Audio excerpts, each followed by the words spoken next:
Hello and welcome to episode number 148. I am Cornelius Fichtner. This is the Project Management Podcast. Nice to have you with us. In this episode, you will see part 3 and part 4 of Andreas Heilwagen's presentation on risk management. First, we will go through the risk management templates that Andreas provides for free. That's in part 3. And then in part 4, we take a look at the 7 success factors. Enjoy. Andreas, at the beginning of the presentation, you mentioned that you were going to give us a few templates that we could use tomorrow on our projects, and we have now reached this particular section, and if I see this right, there are I think 3 templates that we're going to look at, right? Right. As we Yes. discussed before, there's template number 0, the template that doesn't exist, because if you want to write that meta risk management plan, I cannot give you contents. You have to write it down yourself. You know which topics to cover. Right. But if you want to write down the risks themselves, you use a risk register. And that's very easy. It's a white template, and I will show it to you step by step. Okay. One more question here. These templates, they are on pm-templates.de, so this is a German website, but the screenshot that we look at here, Risk Register Strategy, is in English. So the templates are in English? No, they are both in German and English. They're both in German and English, yes. And I need to update them because it's not chance, but it's opportunity. Yes, exactly. I can see that there. Risk slash chance should be risk slash opportunity. So they're both in English and in German. Okay. Sorry, I'm not a native speaker. I will update it That's okay. when you hear this podcast. And people will forgive you. Yeah. I promise you. Column number 1, priority. This is my suggested color code. If you see a risk with a red symbol, it means you have to act immediately. It's a very bad situation. On the other hand, like here, if it's an opportunity, we have also the need to act immediately to use it. Yellow means, okay, you will act in the defined time frame, and green means, okay, we know the risk and the opportunity, we don't need to act immediately. And the entries in this example just show several combinations of data to exploit the opportunities of the options of this sheet. Mm-hmm. I Column assume is- you just start filling in from left to right, correct? Yes. When you do one process after the other, the template will fill from the left to the right. Okay. And in this case, I just disabled some columns and choose others to focus on certain areas of the sheet. So, as we discussed previously, it's very important to show management the cost of risks and the benefit of opportunities. And this is a column still called risk chance value. The red values are bad. These are risks. So it costs you 100 or 21,000 euro, make dollar out of it if you configure your Excel suitably. And if you have an opportunity, it's a negative value, just to keep the logic consistent. Right. Then we talked about strategies. We talked about acceptance. The strategies are called different for opportunities, so there's something like exploit or enhance. I added a status, which is my personal favorite. I want to know what I have to do with the risk when I have a quick look. And very important is the impact. We have to describe what happens if the risk occurs or if you have the opportunity, and you have to describe it in a way which management understands. Let's move on to the next slide. I kept the first 3 columns, and now we have a new group of columns which is called assessment before. So we have a percentage which says the probability of this risk or opportunity to occur is, for example, 20% or 60%, and it's a pull-down menu on top so that you cannot enter, for example, 65.3%. It's just categories, 10, 20, 40, 60%. Choose it as you like, because we will have some categorization later. the impact.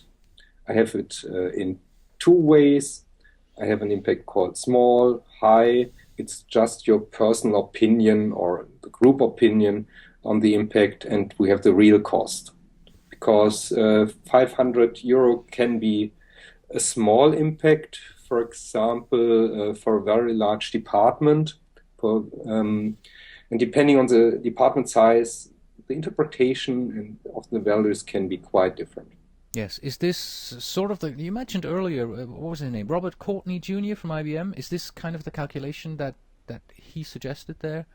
Yes. Yeah, that's just impact times probability times the actual cost, and then you go from the first example here from 100 up to 500 euros of possible damage that this risk might cause to the project. So if the risk occurs and it costs 500 euro, and the probability of this risk occurring is 20%, the risk value is 100 euro. It's Right. a simple multiplication. Yes. And all these formulas are explained in a blog posting. The blog posting is in German. I think I will provide an English translation. There's always Google Translate. Oh, That's a going to be interesting. There's a No, risk. I There's a tried risk it. for you. Translating the risk explanation through Google Translate. I will provide an English translation of that blog posting, All right. Do you want to move on to the risk responses in the risk register? please.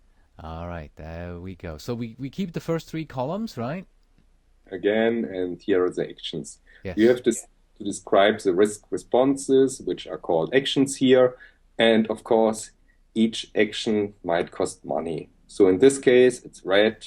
The first action costs 5,000 euro and another one costs 25,000 euro.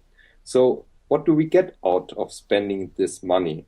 It's shown on the next slide. That is the risk register assessment after. Oh, I see. I see. Let me go back 2 screens because this is the assessment before here, the columns on the And right. let's have a look on the first line. The percentage of the risk occurring is 20%, and the last big change is also 20%. Right. Let's have That's on the the other before, right? And if we go then to the after, okay, I see. first one had no change, Yeah, but the last one went up to 60% 60%. from 20%. Okay, I get it. Okay, so this is the assessment that you do after you have implemented the response. Is that it? Let's have a look at the price of implementing the response in the previous slide, please. Yeah. Oops, sorry. Here we go. Yeah. Okay, so the chance is that we win 86,000 euro. Yeah. If we want to improve the probability of that opportunity, we need to spend 25,000 1,000 euro. euros. Yes, get it. And Okay. we don't get it always, but we can improve the probability of that opportunity happening. Let's look on the next slide. By spending 25,000 euro, I get it. yes, Yeah. By So spending what- these 25,000 euros, you increase the chance of this actually occurring to 60% and get even more money. get even more money. Instead of 86,000, you get 185,000. Okay, yes, that makes Yes. sense. That's enhancing an opportunity. Yeah. And most people shy away because it's effort. You need to think, you need to change. Most people don't like it, and it's quite human. So Right. you need to hit yourself every day to use the opportunities. Okay, moving on. Okay, moving on. This is the responsible person, right? This is not the is this the owner or is this the action owner? Will add that column. This is the old template based on the PMBOK guide, Yes. and the practice standard for project risk management of the PMI introduces this second term. I will update it. Okay, so this is the risk owner, and then the new template will also have the risk action owner in there. Okay. Right. And there's also a group of 4 columns where you can just make Yeah, in the middle. Uh-huh. which parts of your project management plan are impacted. like time, budget, resources, and quality. And of course, if you don't use the old magic triangle, but new project there is not, what's the term, not restriction, constraint. Yeah, if you use a new set of project constraints, for example, business value, then please add the necessary columns to show people which part of the plan are impacted. Right. This is a risk register. And yes, it might be a bit complicated at first, but it shows in a very concise way what's happening. Right. This is a kind of background. You saw the color coding, and it's very important to classify risks, because if you have a monetary value or a monetary impact, you cannot easily distinguish. To manage, you need to have a few classes, and this sheet does that calculation. In the column A, you have the probability of a risk or opportunity occurring, and B up to E are just your personal impression or the group opinion on the quality of the risk. Is it small, middle, high, or fatal? And there are colors and numbers, and just by combining the felt impact and the probability, you get this color code, which is shown in the first column of the risk register. Yeah, in the priority column here that we've seen on all the previous screenshots. Oh, I see. So this is automatically calculated for you and then input into the template. Okay. And the soon to be translated explanation of the sheet will describe all the formulas. And the reason for this color coding is if you go into the meeting, you don't decide, oh, let's discuss about risks with the impact of more than 10,000 euro and opportunities with more than 50,000 euros. No, you says, we talk about the red things. That's enough. Right. Or you say we talk about the yellow risks because we need to act in the near future. Or you say, okay, for 2 months we didn't look at all the risks and opportunities. We just documented all the green stuff. And let's just review them and see if anything changed. Yeah, if they're suddenly so important that they've gone from green to red. Yes, perhaps you can just remove them, or they go yellow, I hope. Yeah. Moving on, we have this screenshot here from the risk management plan. You mentioned earlier that you can't really give us any meta information here about the risk management plan. Is this what you meant? No, it's a kind of duplicate definition. On the one hand, you talk about the risk management plan regarding your meta plan, but you usually also talk about a risk management plan if you really think of a risk response plan. So I will change the title to be a risk response plan to make it clearer. Okay, so this is the risk response plan then. Okay. I wrote that template in a certain context, and it had to be a risk management plan. Was kind of naming. And if you're in your organization, the naming just might be different. It's very important to reuse all the definitions which are established. If you come up with new words for old concepts, it always goes wrong. Right. And if it does not need to be perfect, it's important that everybody understands it. So this is the content of a document which describes how to handle a big risk or a big opportunity. And of course, there are recommendations in all the chapters. We are only looking at the contents. So 3 parts. We have a description, we have strategies, and we have a plan. So part 1, you document the symptoms. How do I find out that a risk might happen or a chance, an opportunity might occur in the near future? I need the causes, which are why do it happen, and root causes. Why do a group of risks happen or a group of opportunities? So you need to dig deeper. If, for example, I've been in a project where we had a web portal driven by 1,000 servers, and we had to migrate to new data centers. on a different location. So we bought new load balancers, which distribute all the requests from the users to different sites. And the job of the load balancers was, if a customer wants to access our portal, he gets to an available server, which sits either in one of the old data centers or the new data centers. And by some mathematical magic, these load balancers ensure that all servers have a similar load. Nobody gets overloaded, nobody gets bored. And this new technology was not yet on the market, and we found some flaws.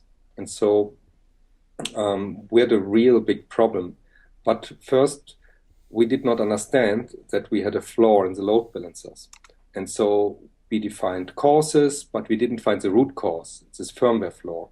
And so it is very valuable if you dig so deep that you're sure that you really understood why something is happening or might happen. So then you write down how to mitigate a risk or how to enhance an opportunity. You define which work packages are affected, and then you always have a list of people who you have to involve. You have to define the consequences, what is happening if a risk occurs or an opportunity is used. Then you have your assessments, like the processes we talked about, quality, how bad it is, and quantitative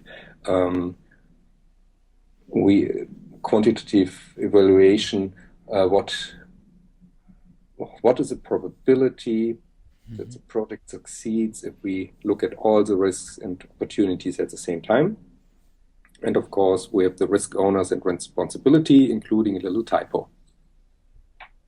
So next thing is strategies.